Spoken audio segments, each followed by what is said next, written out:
जय श्री राधे कृष्णा। लक्ष्मी नारायण भगवान की जय। प्रिय भक्तजनों, आप सभी को वट सावित्री व्रत की हार्दिक शुभकामनाएं। ज्येष्ठ मास के कृष्ण पक्ष की अमावस्या तिथि को वट सावित्री का व्रत रखा जाता है। इस व्रत में सत्यवान, सावित्री और जमराज की पूजा की जाती है।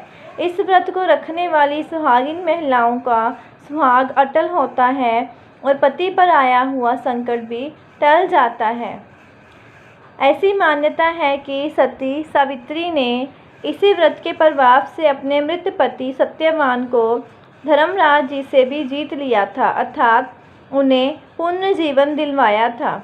इस व्रत के 3 दिन पहले एक लकड़ी के पाटे पर लाल कपड़ा बिछाकर प्रतीक रूप में शुद्ध मिट्टी से देवी सावित्री, सत्यवान और बैंस पर विराजमान जमराज जी की प्रतिमा बनाकर स्थापित की जाती है। फिर व्रत के दिन सुबह स्नान आदि से निवृत्त होकर श्रृंगार करके सुहागिन महिलाएं वट वृक्ष के नीचे बांस की टोकरी में इन सभी मूर्तियों को ले जाकर रखती हैं और फिर इन मूर्तियों का पूजन चंदन, रोली, अक्षत, पुष्प, फल, धूप, दीप आदि से करने के बाद सती सावित्र्याय नमः तथा जम धर्मराजाय नमः मंत्र का जप करने के बाद कच्चे सूत या मोली को वट वृक्ष की डाली में बांध कर 7 फेरे लेकर सावित्री और सत्यवान की पवित्र कथा कहती हैं अथवा सुनती हैं। तो आज की वीडियो में आप सुनने जा रहे हैं सत्यवान और सावित्री की पुरानी कथा। जो भी भक्त इस कथा को सच्चे मन से सुनते हैं, भगवान की कृपा से उनके पति की आयु लंबी होती है और उनके पति पर आए हुए सभी संकट सदा के लिए दूर हो जाते हैं। पुरानी कथा के अनुसार प्राचीन समय में मद्र देश में शकलवंशी अशुपति नाम के एक राजा हुआ करते थे। उनका कोई भी पुत्र नहीं था। तब ब्राह्मण के निर्देश पर वह पुत्र कामना से सभी कामनाओं को पूर्ण करने वाली सावित्री देवी अर्थात गायत्री देवी की आराधना करने लगे। कुछ समय के बाद उनकी आराधना से प्रसन्न होकर देवी सावित्री ने राजा को दर्शन दिए। देवी ने कहा, राजन, तुम मेरे नित्य भक्त हो, इसलिए मैं तुम्हें कन्या प्रदान करूंगी। मेरी कृपा से तुम्हें सर्वांग सुंदरी कन्या की प्राप्ति होगी। ऐसा कहकर वे आकाश में बिजली की तरह दृश्य हो गई। उस राजा की मालती नाम की पतिव्रता पत्नी थी। समय आने पर वह गर्भवती हुई और उसने सावित्री के समान रूप वाली एक कन्या को जन्म दिया। तब राजा ने ब्राह्मण से कहा कि तप के द्वारा आह्वान किए जाने पर माता सावित्री ने इसे मुझे दिया है और यह सावित्री जी के समान ही रूप वाली है, इसलिए इसका नाम भी सावित्री ही होगा। तब ब्राह्मण ने उस कन्या का नाम सावित्री रख दिया। धीरे धीरे समय बीतने लगा। समय बीतने पर जब सावित्री युवती हुई तब सावित्री को वर खोजने के लिए कहा गया। तब उसने दुमतसेन के पुत्र सत्यवान को पति रूप में वरण कर लिया।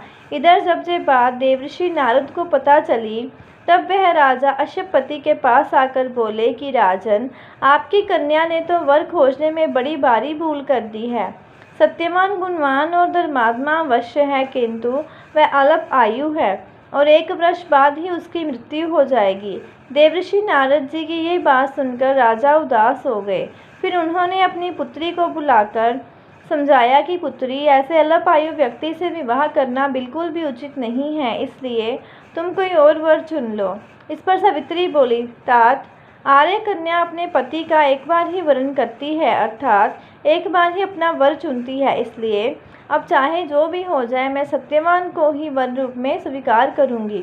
देवी सावित्री के इस प्रकार अपने संकल्प पर अडिग रहने के कारण आखिरकार राजा अशुपति को उनका विवाह करना पड़ा। विवाह का सारा सामान और कन्या को लेकर वृद्ध सचिव सहज राजा उस वन में गए जहां अपना राज्य और अपनी आंखों की रोशनी खो चुके राजा दमतसेन अपनी रानी और राजकुमार सहज एक वृक्ष के नीचे कुटिया बनाकर रहा करते थे। इस वन में विधि विधान पूर्वक सावित्री और सत्यवान का विवाह कर दिया गया। वन में रहते हुए अत्यंत कष्ट पाकर भी सावित्री अपने नेत्रहीन सास ससुर और पति की सेवा में लगी रहती। नारद जी के कहे अनुसार जब पति के मरण काल का समय पास आया तब पतिव्रता और धर्मपरायणा सावित्री ने अपने ससुर से आज्ञा लेकर त्रिरात्रि व्रत का अनुष्ठान किया। चौथे दिन आने पर जब सत्यवान ने लकड़ी, फूल और फल लाने के लिए जंगल की ओर प्रस्थान किया, तब सावित्री भी सास ससुर से आज्ञा लेकर दुखी मन से अपने पति के साथ उस भयंकर वन में चली गई। नारद जी के वचनों का ध्यान करके मन में अपार कष्ट रहने पर भी उसने अपने इस भय को पति के सामने उजागर नहीं होने दिया। पति का मन बदलने के लिए वह झूठ मूठ उसे वन के वृक्षों और पशु पक्षियों के बारे में पूछताछ करती रहती। शूरवीर सत्यवान उस भयंकर वन में विशाल वृक्षों, पक्षियों और पशुओं के दल को दिखलाकर थकी हुई और कमल के समान नेत्रों वाली राजकुमारी सावित्री को आश्वासन देते रहे। इस प्रकार से कुछ समय बीतने पर सत्यवान ने कहा, सावित्री, मैं फलों को एकत्रित कर चुका हूँ और तुम फूलों को चुन चुकी हो, लेकिन अभी ईंधन की लकड़ी का तो कोई प्रबंध ही नहीं हुआ, इसलिए तुम इस वट वृक्ष की छाया में बैठकर थोड़ी देर प्रतीक्षा करते हुए विश्राम कर लो। सावित्री बोली, जैसा आप कहेंगे मैं वैसा ही करूंगी, लेकिन आप मेरी आंखों के सामने से दूर मत जाइएगा, क्योंकि मैं इस घने जंगल में डर रही हूँ। सावित्री के ऐसा कहने पर सत्यवान उसके सामने ही कुछ दूरी पर लकड़ियाँ काटने लगा। लकड़ियाँ काटते हुए अचानक सत्यवान के सर में पीड़ा हुई। पीड़ा से व्याकुल होकर अपनी पत्नी के पास आकर वह बोले, सावित्री, इस परिश्रम से तो मेरे सर में बहुत अधिक पीड़ा हो रही है। ऐसा लग रहा है जैसे मैं अंधकार में जा रहा हूँ। इस समय मैं तुम्हारी गोद में सर रखकर सोना चाहता हूँ। सावित्री से ऐसा कहकर सत्यवान उसकी गोद में सर रखकर सो गए। जब सत्यवान सो गए तब राजपुत्री सावित्री ने उस स्थान पर स्वयं धर्मराज जी को आते हुए देखा, जो नीलकमल के समान श्याम वर्ण से सुशोभित और पीताम्बर धारण किए हुए थे। उनके पीछे मृत्यु सहित काल भी था। धर्मराज जी ने उस स्थान पर पहुंचकर उस समय सत्यवान के शरीर से अंगूठे के नाक वाले पुरुष को पाश में बांधकर अपने अधीन कर लिया और उसे खींचकर बड़ी तेजी से दक्षिण दिशा की ओर प्रस्थान किया। पति को प्राण रहित देखकर सावित्री जाते हुए धर्मराज जी के पीछे चलने लगी और कांपते हुए हृदय से अपने दोनों हाथ जोड़कर बोली, माता की भक्ति से इस लोक, पिता की भक्ति से मध्यम लोक और गुरु की भक्ति से ब्रह्म लोक की प्राप्ति होती है। जो इन तीनों का आदर करता है उसने तो सभी धर्म का पालन कर लिया। जिसने इन तीनों का आदर नहीं किया उसके तो किए हुए समस्त पुण्य कार्य भी निष्फल हो जाते हैं। पुरुष के सारे कर्म माता पिता और गुरु इन्हीं तीनों में समाप्त हो जाते हैं। तब जमराज जी ने कहा, सावित्री, तुम हमसे जिस कामना का पूर्ण कराने के लिए आ रही हो उस कामना को छोड़ दो और यहीं से वापस लौट जाओ। सचमुच संसार में माता पिता और गुरु की सेवा से बढ़कर कोई अन्य धर्म नहीं है। तुम्हारा पति गुरुजनों की पूजा में निष्ठा रखने वाला है, किंतु तुम्हारा इस प्रकार से मेरे पीछे आना मेरे काम में बाधा डाल रहा है, इसलिए तुम लौट जाओ। लेकिन सावित्री बोली, धर्मराज, जो स्त्रियां का पति है देवता होता है, पति ही उसको शरण देने वाला होता है, इसलिए साध्वी स्त्रियों को अपने पति का अनुगमन करना चाहिए। पिता, भाई तथा पुत्र परिमित संपत्ति देने वाले होते हैं, किंतु पति अपरिमित संपत्ति का दाता है। भला ऐसे पति को कौन स्त्री पूजा नहीं करेगी। सर्वोत्तम, आप मेरे पति को जहाँ लेकर जा रहे हैं मुझे भी वहीं लेकर चलिए, नहीं तो मैं अपने प्राण त्याग दूंगी। तब जमराज जी ने कहा, हे पतिव्रता, मैं तुम पर बहुत प्रसन्न हूँ, इसलिए सत्यवान के प्राणों को छोड़कर तुम कोई और वरदान मांग लो और देर मत करो। तब सावित्री बोली, धर्मयज्ञ जो राज्यसी हो गए हैं तथा जिनकी आंखों की रोशनी चली गई है, ऐसे मेरे महात्मा ससुर को राज्य तथा आंखों की रोशनी प्रदान कीजिए। जमराज ने कहा, बद्रे, तुम्हारी ये सभी इच्छा पूर्ण होगी। तुम अब बहुत दूर तक चली आई हो, मेरे पीछे पीछे चलने से मेरे काम में विघ्न पड़ेगा और तुम्हें भी थकावट होगी, इसलिए अब तुम वापस लौट जाओ। तब सावित्री कहने लगी, हे देवश्रेष्ठ, सत्पुरुषों के साथ समागम होने पर भला कैसी मेहनत, कैसा परिश्रम और कैसा दुख। विष, अग्नि, सर्प तथा शस्त्र से लोगों को उतना भय नहीं होता जितना दुष्टों से हुआ करता है। जिस प्रकार सत्पुरुष अपने प्राणों का त्याग करके भी परोपकार करते हैं, इस प्रकार दुर्जन भी अपने प्राणों का परित्याग कर दूसरों को कष्ट देने में तत्पर रहते हैं। यह जगत सत्पुरुषों द्वारा धारण किया जाता है और आप उन सत्पुरुषों की अग्रणी हैं। इसलिए हे देव, आपके पीछे चलती हुई मुझे कुछ भी दुख नहीं हो रहा है। जमराज जी बोले, हे विशालाक्षी, तुम्हारी इन धर्मयुक्त वचनों से मैं बहुत प्रसन्न हूँ, इसलिए सत्यवान के प्राणों के अलावा दूसरा कोई और वर मांग लो और देर मत करो, यहीं से वापस लौट आओ। अब की बार सावित्री बोली, मैं 100 सहोदर भाइयों की अभिलाषणी हूँ। मेरे पिता पुत्रहीन है, इसलिए वे पुत्र लाभ से प्रसन्न हो। ये सुनकर जमराज ने सावित्री से कहा, सावित्री, तुम जैसे आई हो वैसे ही लौट जाओ और अपने पति की अंतिम क्रिया की व्यवस्था करो। अब ये दूसरे लोक में चला गया है, इसलिए तुम इसके पीछे पीछे नहीं चल सकती हो, क्योंकि तुम पतिव्रता हो, इसलिए 2 घड़ी तक और मेरे साथ चल सकती हो। सत्यवान ने गुरुजनों की सेवा करके महान पुण्य अर्जित किया है, इसलिए मैं स्वयं इसे लेकर जा रहा हूँ। सुंदरी, विद्वान पुरुष को माता पिता और गुरु की सेवा में सदैव तत्पर रहना चाहिए, उनका कभी भी अपमान नहीं करना चाहिए। मनुष्य के जन्म के समय माता और पिता जो कष्ट सहन करते हैं, उसका ऋण सैकड़ों वर्षों में भी नहीं चुकाया जा सकता। इसलिए मनुष्य को माता पिता तथा गुरु की सर्वदा प्रिय कार्य करना चाहिए, क्योंकि इन तीनों के संतुष्ट होने पर सभी तपस्या संपन्न हो जाती है। तुम्हारी कही सभी बातें पूर्ण होगी, तुम्हारा काम पूरा हो गया, अब तुम लौट जाओ।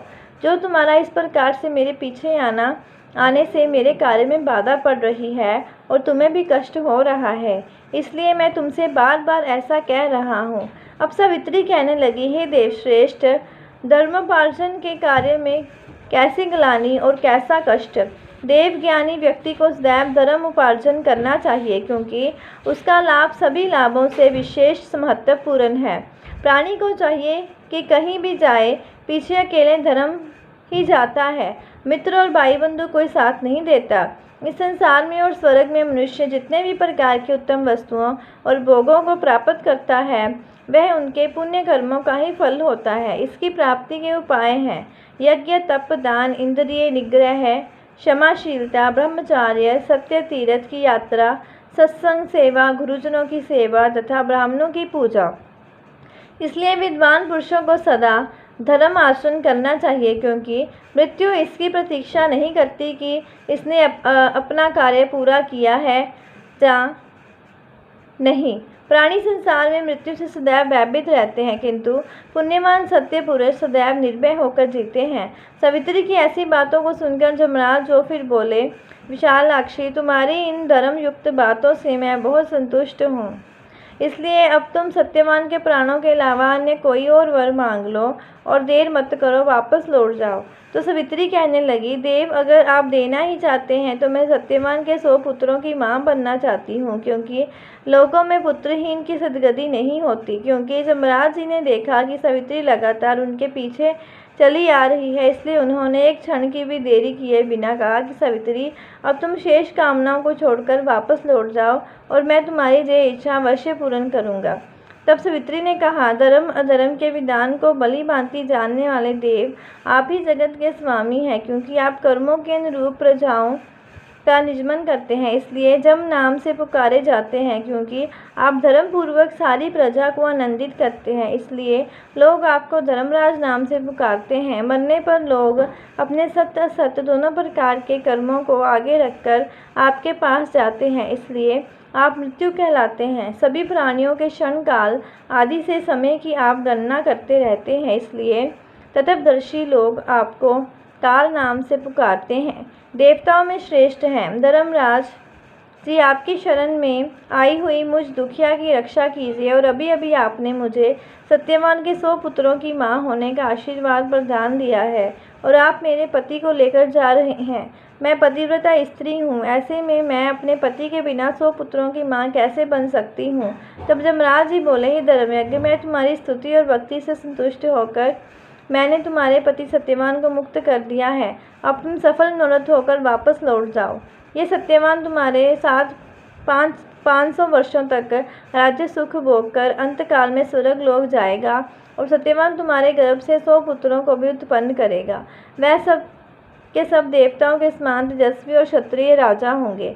ऐसा कहकर जमराज जी सत्यवान को छोड़कर काल तथा मृत्यु के साथ वहीं अदृश्य हो गए।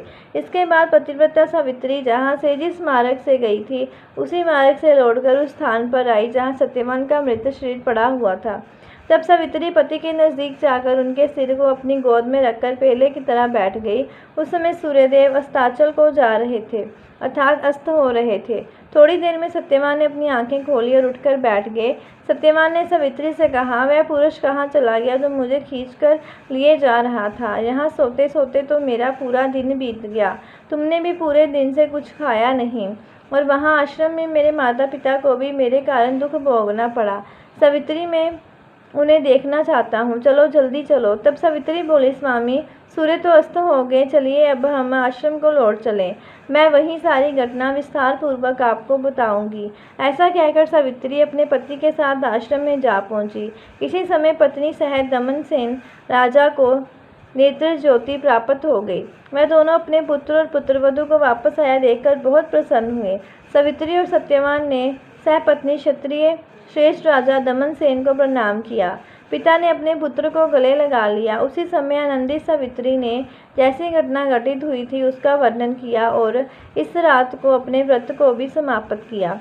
अगले दिन प्रातःकाल राजा की सारी प्रजा सेना सहित ढोल नगाड़े बजाते हुए राजा को पुण्य राज्य प्रदान करने के लिए निमंत्रण देने आई और ये सूचना दी कि राजन, नेत्रहीन होने के कारण जिस राजा ने आपके राज्य को छीन लिया था वह राजा मंत्रियों द्वारा मार डाला गया है।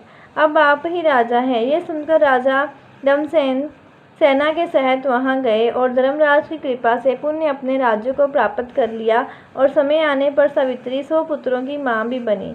इस प्रकार पतिव्रता सावित्री ने अपने पितृपक्ष और पतिपक्ष दोनों का उद्धार किया और मृत्यु के पास में बंधे हुए अपने पति को भी मुक्त कराया। इसलिए मनुष्य को सदा साध्वी स्त्रियों की देवियों के समान पूजा करनी चाहिए, क्योंकि उनकी कृपा से ही तीनों लोक स्थित हैं।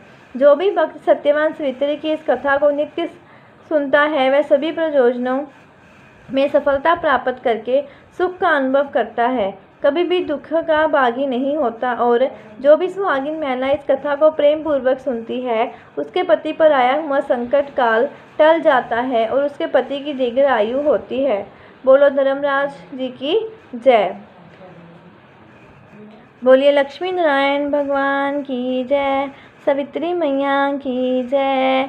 प्रिय भक्तजनों, ऐसी और कथाएं सुनने के लिए चैनल को सब्सक्राइब करें और वीडियो को ज़्यादा से ज़्यादा शेयर करें। जय श्री राधे कृष्ण।